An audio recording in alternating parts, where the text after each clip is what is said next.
Okay, try that. Yeah. 6, that's right. That's correct.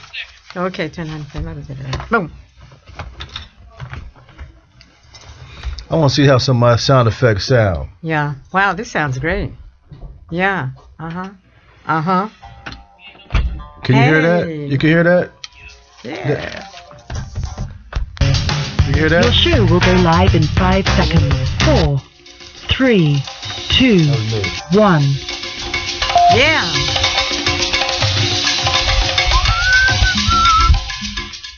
Blog Talk Radio.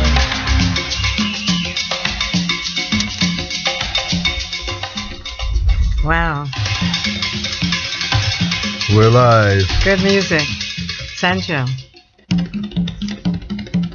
So we want to wait for the little... Yeah. Wait for the break. Well, love this. Hi out there. Eric Thinking Payne. that people can hear us. Sanchez. Welcome to the Kae Thompson live show. Yeah, here we are. I'm Eric Payne, the son, and this is my mom, Kae Thompson, on Kae Thompson Live. How you doing And I'm today? dancing. Listen, I'm dancing. Kae Thompson Live. Here we are. And we're in GoPro. We're on GoPro Radio Network. And we're here at the Black Wax BW Moving Images Studio right here in Jersey City. And Black Wax, GoPro. Yeah. What other aliases y'all got? Well, who's that in engineering? AKA. Yeah, she just said the fastest growing network in the galaxy. In the galaxy. That's Ayana Jones, better known as me. I. Hi, Uh-huh. That's a mini-me. Yep. What's going on here? Not much. Today is the day after the funeral for Nelson Mandela. Yeah. The world lost a hero, one of the greatest men that ever lived. Yeah. Nelson Mandela. Passing of Madiba. Yeah. Mr. Mandela. Yeah. And a lot of people are brokenhearted about that, but we're sure better off for having him walk the earth. Oh boy. Yeah. That's big. Coming out of jail for 27 years, being locked down for 27 years, and not want to get revenge on people, and just push those people, those foreigners, out to the sea that tried to, that made them second-class citizens for all those years. Yeah, got rid of apartheid. I wonder how some people work their nerve up to think they're better than another. I do know, actually. The revelation is I do know. How do you think? Why? Because it's an inferior complex. You know, it's inferior because they get threatened when they see the blackness coming through. Too black, too strong. Because you can mix us with any race on the face of the earth and you will get a derivative of us. Power. So when other people see that power, then they flip it, their inferiority, and try to make themselves superior.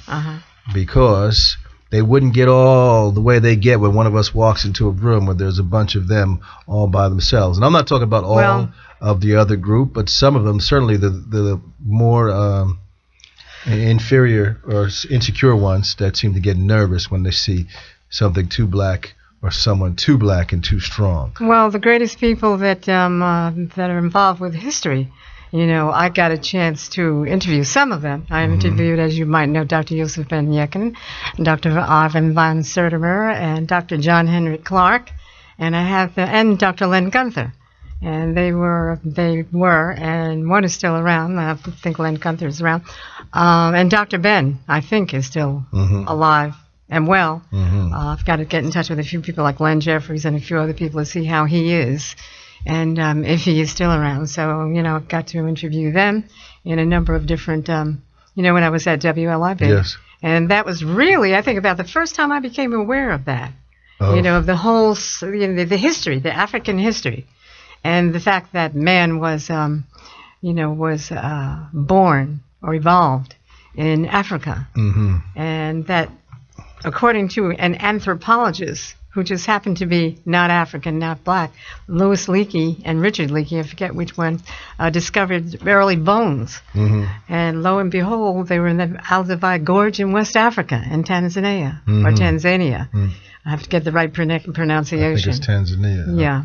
Or it could be Tanzania, right? Yeah, There's it could be. It could be. I think there are two nations that sound similar. Yeah, but anyway, they discovered, the father of Leakey discovered these older bones of, people who walked. And that was when he found, I think it was St. Genesis Lucy. Right. And I'd have to talk to Dr. Ben because some of the stuff I don't remember because I had him on the air so many times. And she was a black woman. Right. So all the origin of all life traces back to Lucy, right? Yeah. In the sub-Saharan Africa. That's right. Found that DNA. That's right. But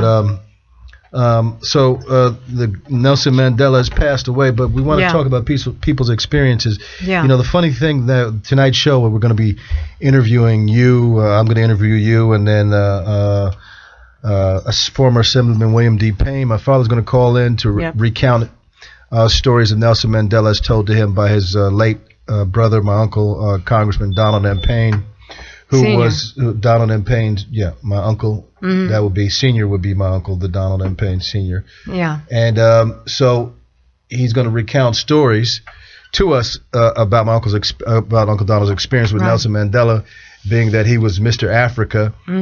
Congressman Donald Payne Sr. was called Mr. Africa in the Congress because he knew the most about what was going on in the continent of Africa. He had traveled to 80 countries by the time he had gotten to the House of Representatives. Yeah. So he was had more travels around the world than any other member of Congress when he got there. Yeah, let me just...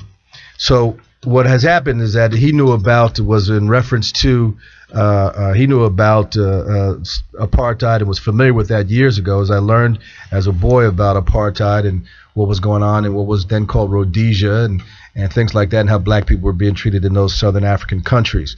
And that is when I personally first heard about Nelson Mandela and apartheid was in the Model United Nations program that they used to run through the YMCAs, where you have a Model UN program and a Model Youth and Government program where you teach young people about the workings of the Model of the United Nations and the government. And so, but you didn't hear about it. And so, let me just finish. So, what would happen is that each one of these, when you did the Model United Nations programs, each YMCA would have a country that they would represent in this mock United Nations program, and the country they would represent, they would have to present the issues and things about their country. And represent them in this Model United Nations forum. So we normally, the Black Y, normally would represent African countries. And that's how we developed our understanding of what apartheid was. I can remember learning what the word meant and what it was meaning to people. So, and you have a experience, Nelson Mandela experience, as does way before that. Okay. Way before that, because by the way, we're going to be calling Gina. Right. In Bermuda, we're trying to get her now. Well. Yeah, because she knows a lot about this. But we have a caller. Where that? But the first time I became aware of apartheid, was when I think it was prior to my meeting Nomaswasi Mokanani over at WLIB. She worked over there, and she was from South Africa, right? And she was working over there at WLIB, and she used to tell me all about it. As a matter of fact, she might have been in exile because somehow she landed at Kennedy Airport and then landed at WLIB, and she was one of the most fascinating ladies that I have ever met, and we had a good relationship, and she died, unfortunately. I didn't know that she passed away. But I met her son Nomaswasi. No, Ntatu Mokanani. And she had gotten him into school, and I think he's still here somewhere. He may have been playing soccer, or he may not be here. Right. But the point is, I became very friendly with him, and I would like to know where he is and if he's still here, or because I've been looking for him. He was with this group of young kids who were shot by the South African police. That time, and they shot these kids because they were sick and tired of apartheid, and they were running, and it was a huge thing. So we go back to all that. And so when I was talking to Nomaswasi, she was just so fascinating that I really became aware of apartheid because she was in this country not legally. She was a citizen. Anyway. She was a former citizen of South Africa, right? And she left absolutely. Because of that. On the phone, we have former Assemblyman William D. Payne, also known as my father. Also known as your ex-husband. What's up there, Dad? You on the phone? Are you like there? That joke? Good evening. Good evening. Yeah. Good evening. Ex-husband. Gotcha. So we're as you know, Dad, we're talking about today. We're talking about the passage of one of the greatest men ever walked the face of the earth, Nelson Mandela.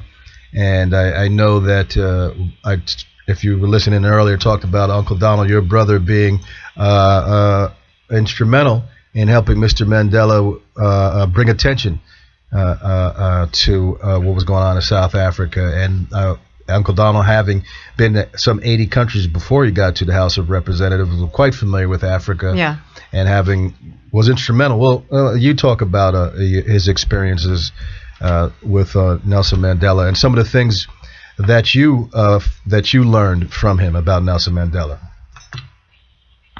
Well, actually, I was active, for instance, here in this country with trying to fight against the segregation and discrimination in the United States of America, and having been involved with people here such as Dr. King and Medgar Evers and folks like that. I, of course, became aware of Mr. Mandela, as so many other people did, because there were the apartheid government that came into being in South Africa was the most heinous kind of separation of the races anywhere in the world, as a matter of fact. And blacks obviously were mistreated greatly. And I've said to people that Mr. Mandela, of course, and I think everyone knows this, Mandela was obviously one of the greatest human beings to ever live, ever walk the face of this earth. And unique that he was able to go through the years and years of imprisonment and not come out of prison angry.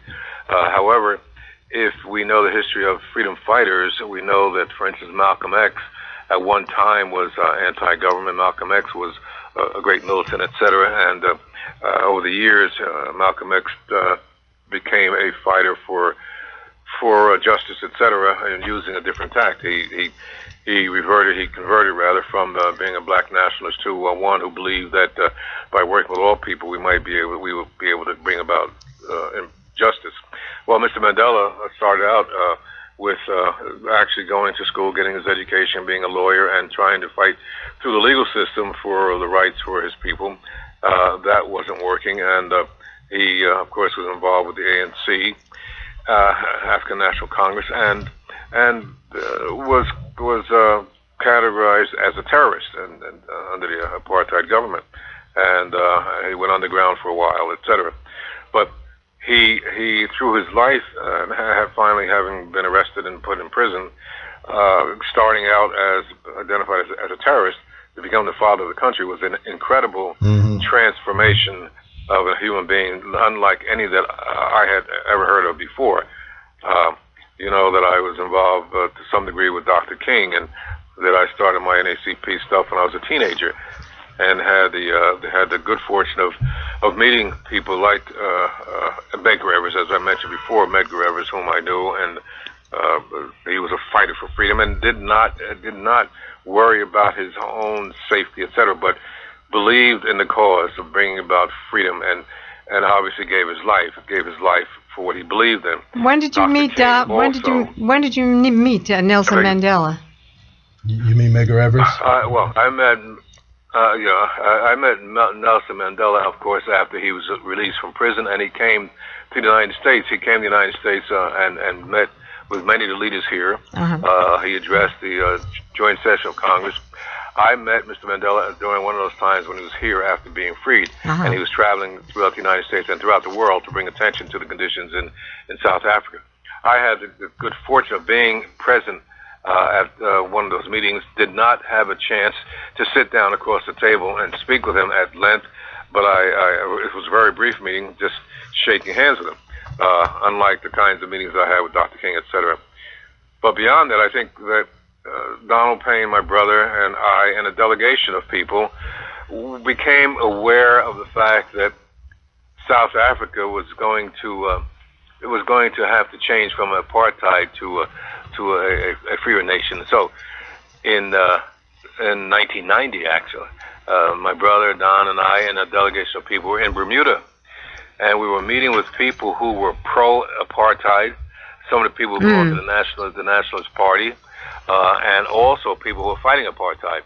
This organization brought together people who were on both sides, people who were sworn enemies, and sat down at a place in Bermuda with some delegates, some people from the United States, including Donald, myself, and some other members, 1 or 2 members of Congress.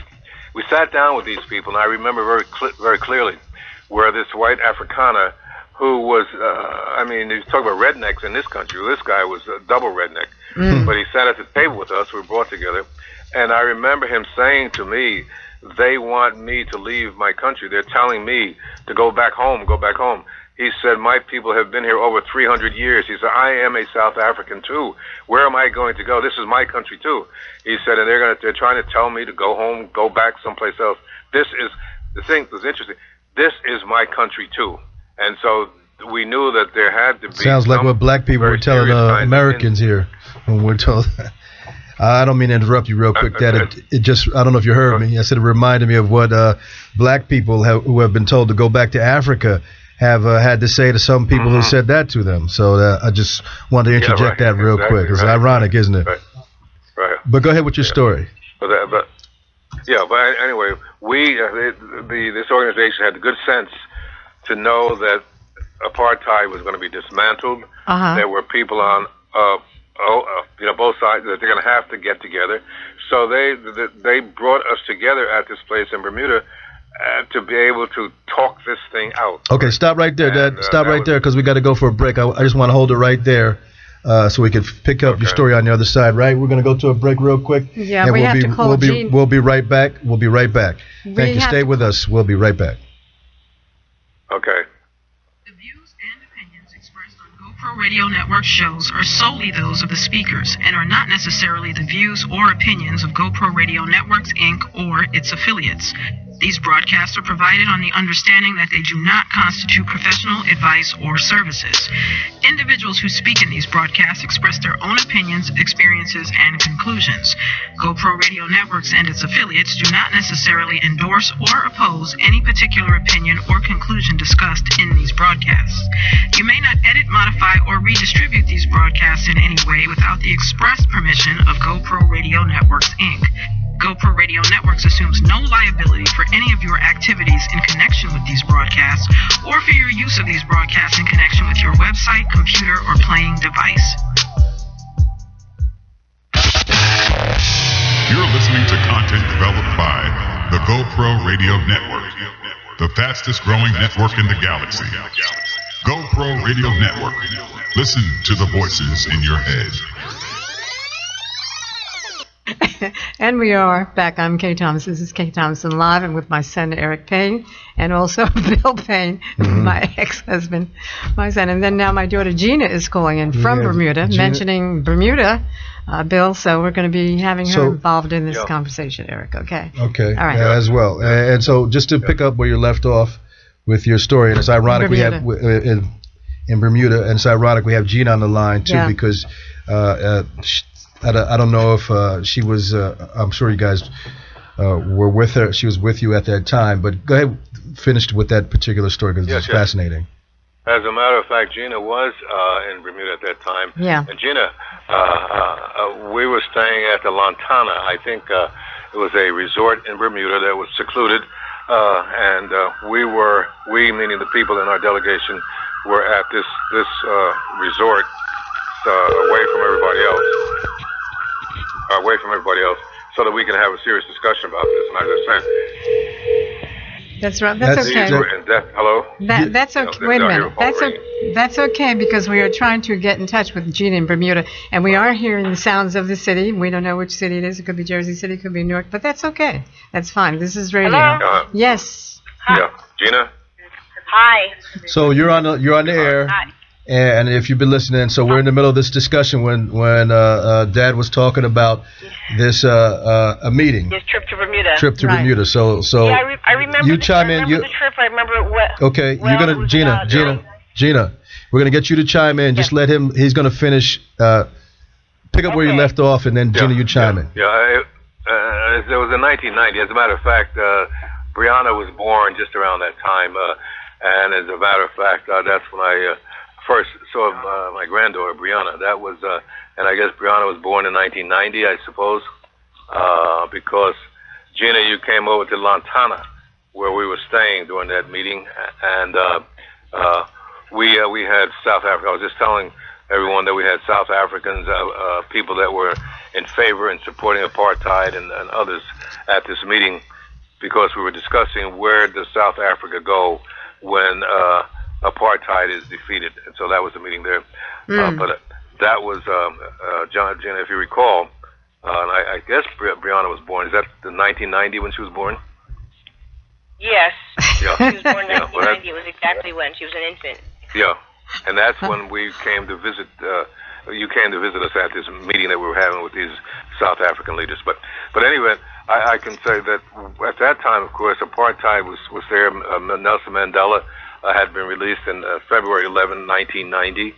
And we came to Bermuda, as I say, to have that meeting in April, I believe it was, 1990. And then in 1993, we, my brother and myself and some other people, went to South Africa this time, to Cape Town, to meet with people that were going to be running the government at the time. And de Klerk was still the president, and we met with people like Buthelezi, who was not necessarily an ally of Mandela. And, was Mandela in jail at that time, Bill? Was Mandela in jail at that time? That's 93, Mandela in 1993. I didn't hear that quite clearly, but he was released in 1990 okay. from prison. Okay.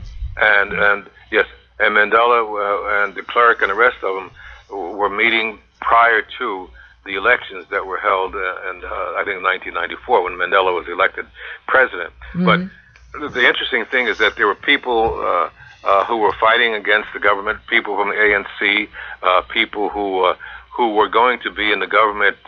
Franklin Son became the first ambassador to the United States from South Africa. Well, he was a black fellow who was working with the ANC, etc.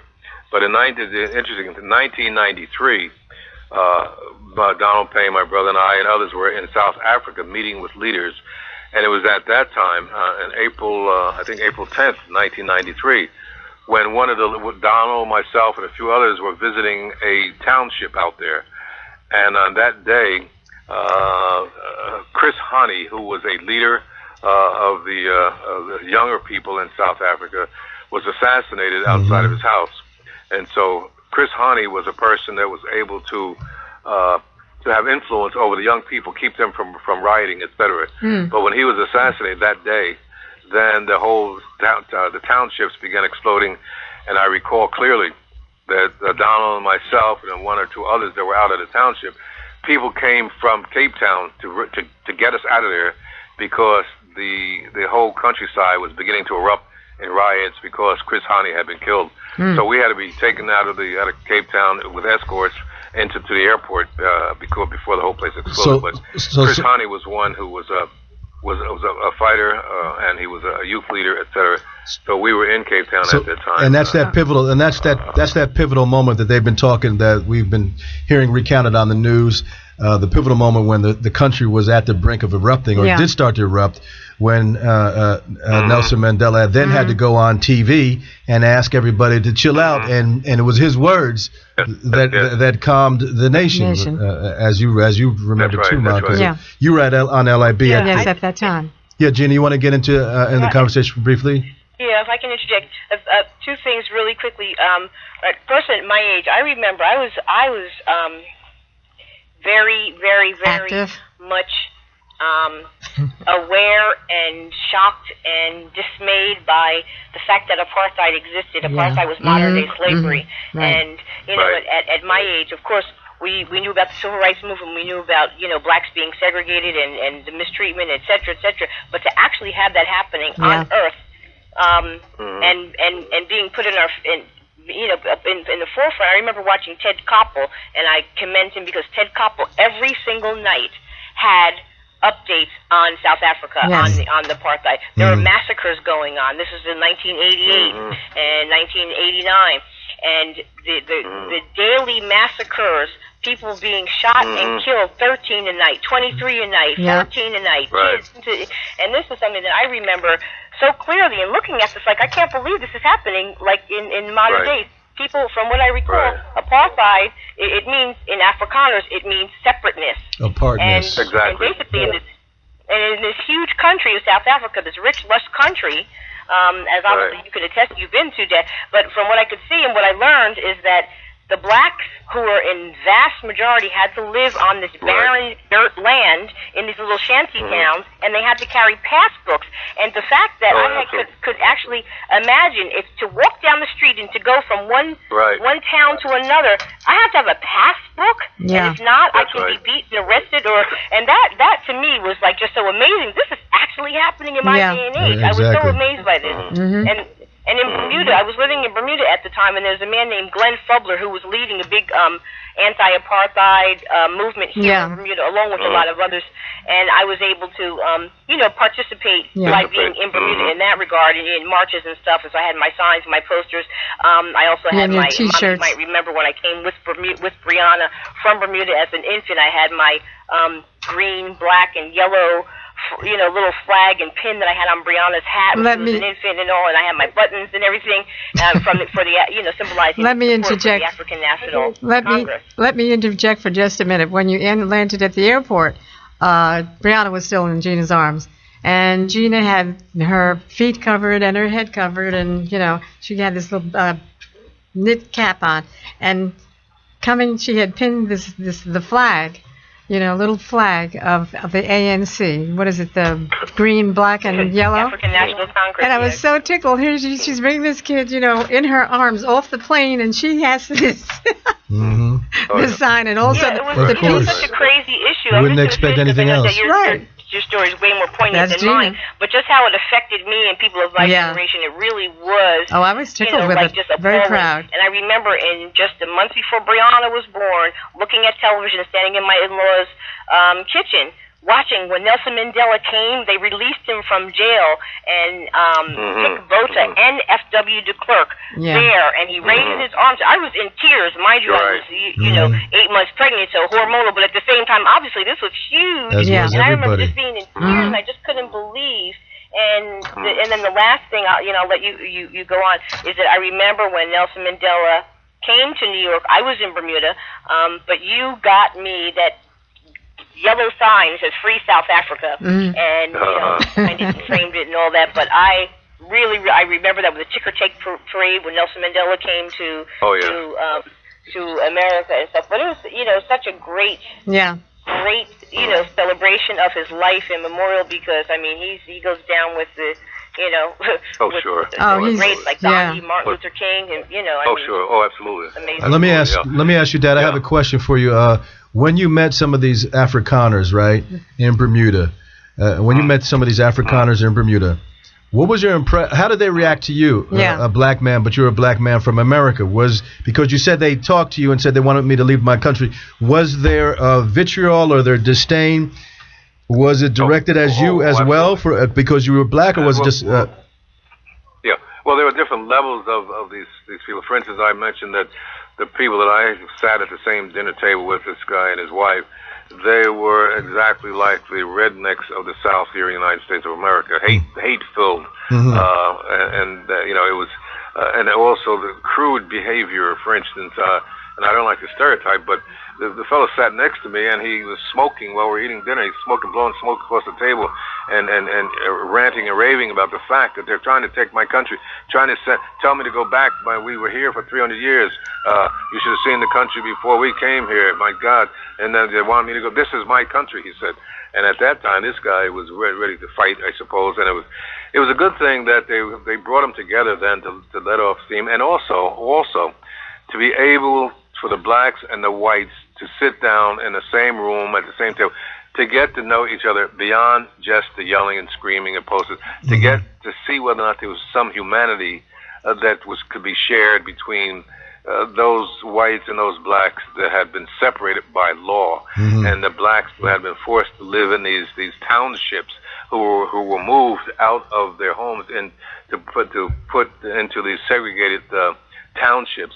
When these laws, the Ginny talked about the passes, they passed these laws that required blacks to carry these passes, and any white person could challenge a black person. Anyone. It didn't have to be a law enforcement person, but if you were white, you could challenge, you could demand that a black person show their passes to you.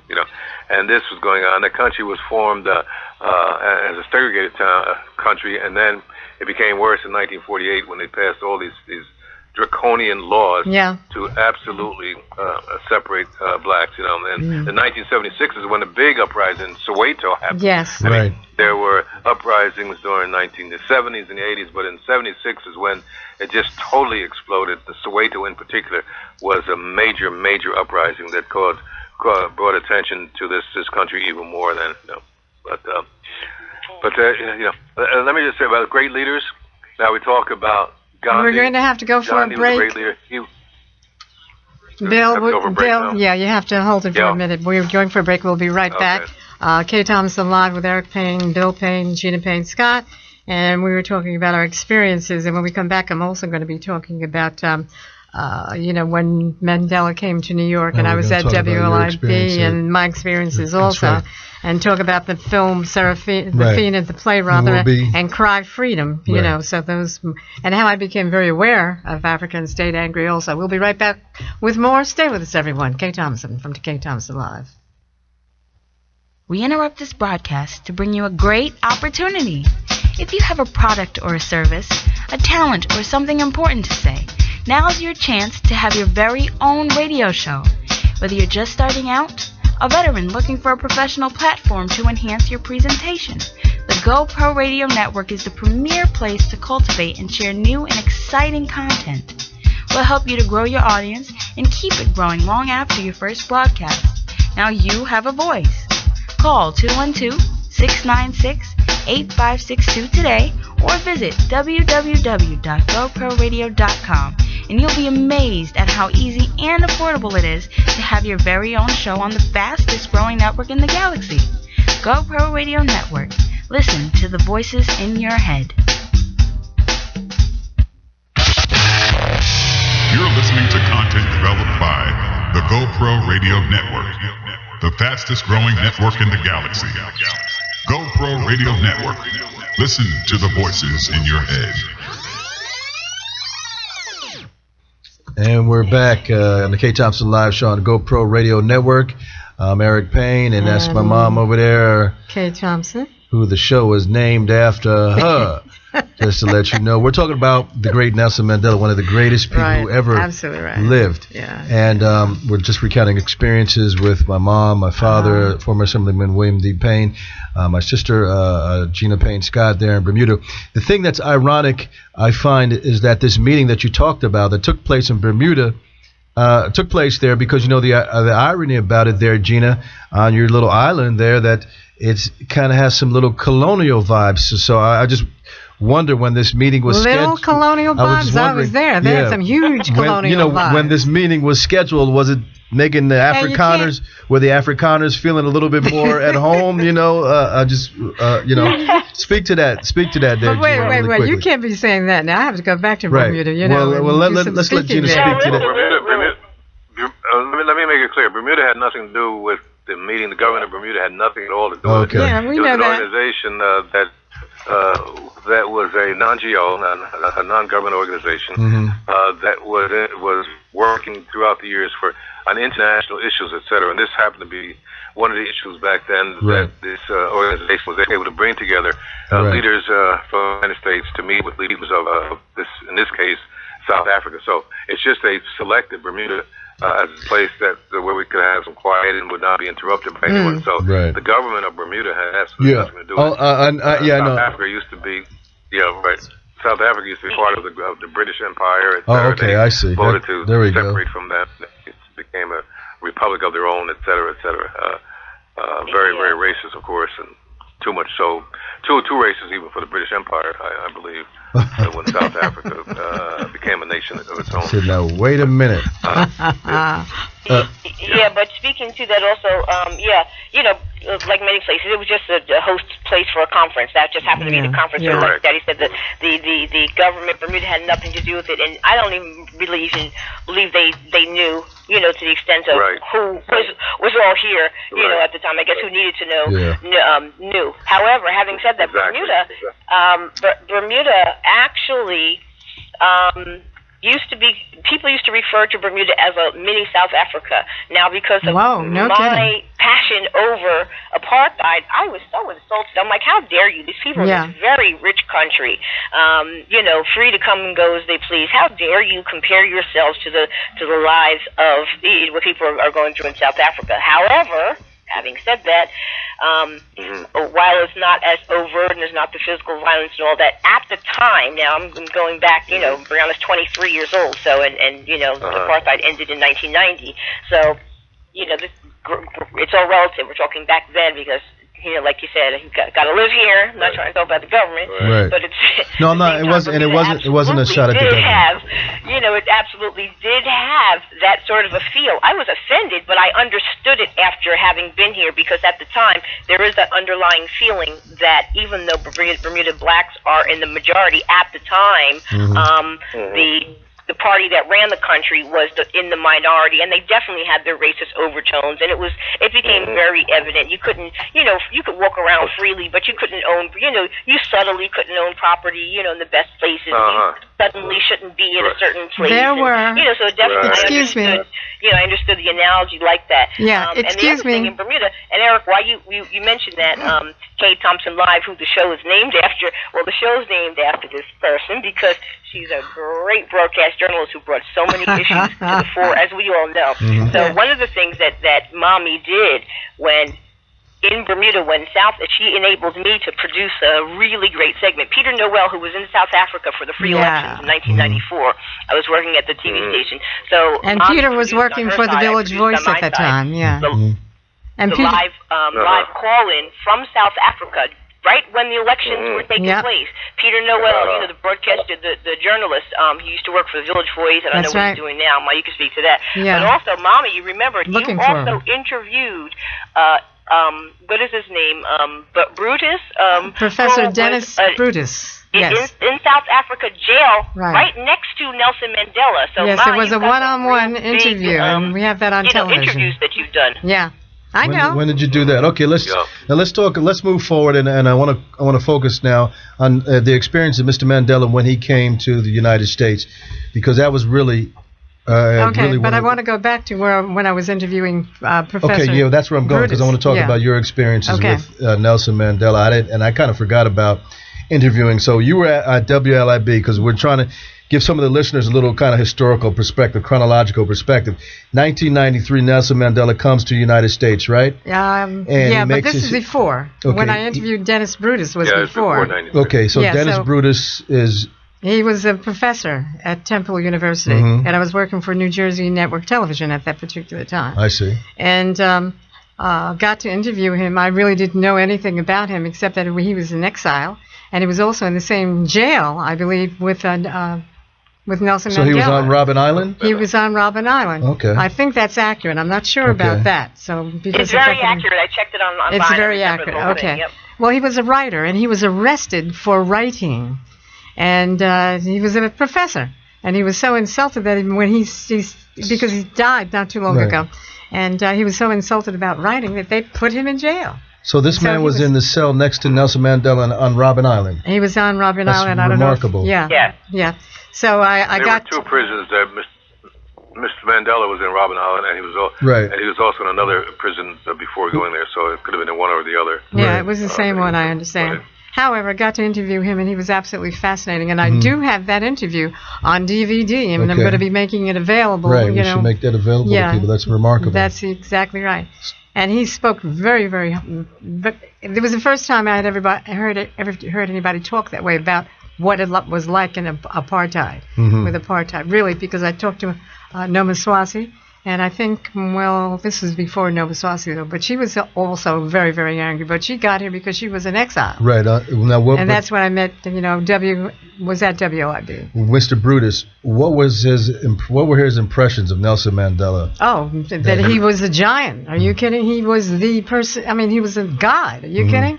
When Nelson Mandela came, along with what he was doing, he was larger than life. And I was so involved with the emotion of Nelson Mandela, and hearing Donald talk and, Bill talk about it, that, he was just unbelievable. And then when he came here, when he came to New York, I was still part of the press corps, and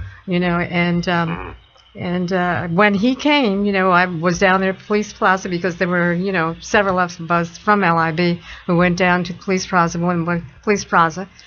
in New York, to when Mandela got off the plane, and then it got him through, and he was at the plaza and so forth, and then from there he got into the vehicle. Okay, so they brought him. He went to Grace. So was David Dinkins the mayor at that time? David Dinkins was the mayor at that time. So let's get this. Because what I like is, for real people, on the street, people like to know it's like watching a movie or a celebrity or gossip. What they do next? And so Nelson Mandela lands in New York, and then he comes straight to Police Plaza where you guys are, right? Or he goes to Gracie Mansion first. I don't know what he did between getting off the plane. I mean, that part was, on the air, was on television, okay? But I don't know what he did between then and going to, because he was stopped and so forth, and people were in the streets waiting for him. It was like a huge event. And then from Police Plaza, and he said a few words and met a few people. But let me tell you something: those white cops did not like when Nelson Mandela came to town, because the black community in New York was ready. Okay, it's a good thing he came, and he was a peacemaker, because had he said one thing, let me tell you something: New York City would have blown up. Okay, had he said anything negative, but he was a peacemaker, and he was absolutely wonderful. And wherever he went, there were just tons of people. Wait a minute, Bill. And so when he went to, in fact, we were going with him. The first place we went to, I think it was one of the churches. And then from there, he went to Yankee Stadium, and there was someplace else. Anyway, he ended up. Right. When he ended up, he was then going to, even before he got to Gracie Mansion, I think, he went to Harlem. In the center of 125th Street and Anna Clayton Powell Boulevard, there was a platform. Right. And by that time, it was getting just a little bit dusk, and there were crowds of people. If we weren't with the press, there's no way in the world we would have been able to get through there. Right. But they had erected this platform, and he went up on the platform, and, the sun was down just a little bit. But when he got, the strangest thing, I was looking around, because as soon as, God, there was so much commotion. It was just absolutely wonderful. And at the baseball stadium and at every place. But as soon as he started walking up on that platform, and I watched this very carefully because I was really fascinated with it, and we got up on that platform, and all of a sudden it was like somebody had turned on a spotlight, and I'm looking all around wondering, and this is a true story, wondering where this light is coming from. And I didn't see any spotlight. There was nobody with a camera or, the lights for the cameras and whatnot, even though there were tons of, press people there. And we were standing on chairs and whatnot. And then I turned around and saw the sun had come out. Right.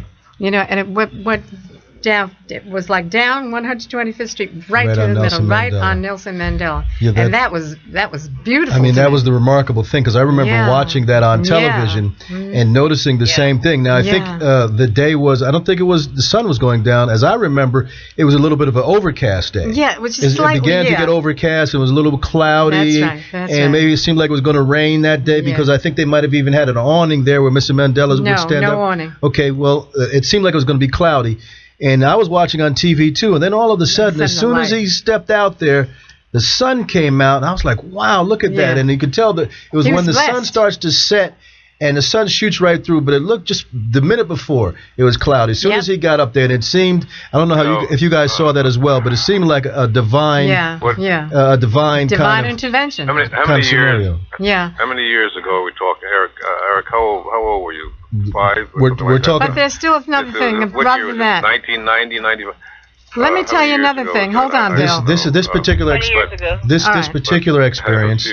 When hold on. We're talking about the point that was Nelson Mandela when he came. I think you asked how many years ago. The point we're all making is that Mr. Mandela became larger than life. Exactly. He was larger than life. He became someone that people looked up to, and he said often that I'm not a saint. Right. I'm just working every day, striving each day to be good. Because he was just so incredibly unusual, having been in prison for all those years and coming out the way he did was absolutely incredible.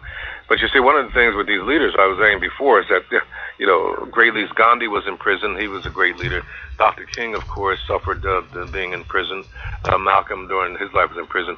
And Mandela, something happened, certainly the experience of being in prison, certainly for Dr. King, where he wrote his letter from a Birmingham jail. Gandhi, of course, did okay, wait a minute, Bill, wait a minute, because I want to finish my story. I got to interview Mandela, okay? And what had happened was that he went to Gracie Mansion, and we, Mark Riley, Gary Bird, and myself, we were going to do 2 questions or 3 questions each for Mr. Mandela. And I think I was supposed to be the first one. And he was on the phone, and I was supposed to ask him a question, and I couldn't do it because it was such an emotional experience. So Gary Bird took over and then when I was able to get my wits about me, I was able to ask him a question, but I have no idea what I asked this man. I was so overcome, but I did ask him a question, and he did answer. So I can say that I did interview him. And this was over the phone. And he was in Gracie Mansion at that time. You guys were able to call him on the phone and ask him a question. Yeah. And this was just for you guys at the WLIB hosts, you, Gary, and Mark Riley. That's right. I was Gary Bird and Mark Riley, who were the other hosts of WLIB. Some of the talk shows on there. One before you as well. Right. The interesting point being, and to your point a little bit, Dad, and just an overall point of all of those great men that you talked about, ironically, they were from a kind of station in life, a background where their upbringing as young men and children could have been considered middle class almost. If you look at how Malcolm X at the time, his father was a preacher, and was relatively not well off, but certainly a middle class or black at the time, educated. Same thing with Dr. King. Same thing I believe with Gandhi. Was he not a lawyer at first, or he was an educated man? Yeah, he was a lawyer. And certainly with obviously Nelson Mandela coming from being the head man's son and then being raised by the chief. And you told me one time, a long time ago, sometimes you have to be able to see the forest for the trees, that these men were from a certain station of life where they can see a broader picture, so to speak. And it's just ironic that is kind of a common theme on top of the suffering they experienced about all of these men. Yeah. And there's just an observation I wanted to make about that. Let me ask you and Mommy at the same time, if I can, when was the first time that you guys, as a young couple, became aware of apartheid and what was going on in South Africa? Was what was happening over there as well known, or did it parallel the civil rights movement in terms of things that were going on in these countries? Let me see. Apartheid, I think I really became aware of it, really, really aware of it, was when I first saw the, Cry for Freedom, Cry Freedom. Oh, the film. Yeah, the film. And the impact of it with all the coverage was that, then I really, I said, what the heck is going on? And you knew about it, you heard about it. But, in things, sometimes you really don't believe people could be that evil to somebody else. Mm-hmm. And, you were hearing about it, and we were involved with the whole peace thing, so it wasn't like a foreign thing or anything. But, and then also talking to Nomaswasi Mokanani, this young lady that I met at WLIB Radio, who has since passed also, she was telling me an awful lot about how it was to live in South Africa. Mm-hmm. And when she told me about her son being with this group of kids, and that was on every single set. That was a big story, where these soldiers shot these kids. And with her son, his little friend, because he was a little kid then, and his friend was shot in front of his eyes. Okay, so... And how Nomaswasi got here, she was a remarkable lady, and had she lived, I would have been able to interview her more because she was an activist there. She had a lead. And I said, well, how did you get here? She said, I can't tell you. But, Percy Sutton, the owner of WLIB-BLS Inner City Broadcasting, was her friend. And he sort of guided her and helped her along. So that's how her son was able to be educated here. And don't know where he is, but he should be in his, I guess, his maybe 20s or early 30s. I don't know. Okay, let me ask you. Let me ask you, Dad. What was your first awareness of of the whole South Africa situation, and having 7 minutes. been active in the civil rights movement from a teenager on, actually to 18, I joined the NAACP, and many of the people I associated with at that time were, and a couple of years later, were active on college campuses and things like that, and were very aware of what was going on around the world and in South Africa. So there were parallel kinds of things that those of us in the youth movement of the NAACP were doing to support the movement in South Africa against apartheid. So I suppose this was while I was in the early college years or very early 20s, etc., that I first became aware of some of these things. And as I say, because I associated with people that were involved in the civil rights movement here, and also some were what happened in South Africa, is the Communist Party was strong there. A lot of the people that were involved in the fight against apartheid were members of the Communist Party and whatever. And there were some people here in this country who were socialists, so to speak, and they were also keenly aware of the conditions that were existing there, and some of them would be attending at some of our meetings and things like that. So they were. So I was involved with some of those folks as well back then. So my awareness of what was going on came about pretty early, and associated with people who were active in all of that business. Now, before you go on, there is one. Can I interject real quickly? Before you go on, there's one other. Go ahead, Gina. Go ahead, Mom. And then, all right. Before you go on, I was affiliated with Jackson Academy in East Orange. It's a public school, even though it's called Jackson Academy, and it's a very special school. And the principal at that time was Gladys Calhoun. During the time that we had arranged through Peter Noel for him to interview people as they were walking for the first election. Election day. He was, that election day. Peter was there, and he was able to, get the time right and, all that. So he would actually be interviewing people by phone. Anyway, Jackson Academy, I had arranged with the principal there for Peter to be, what she did was set up her loudspeakers in every single classroom.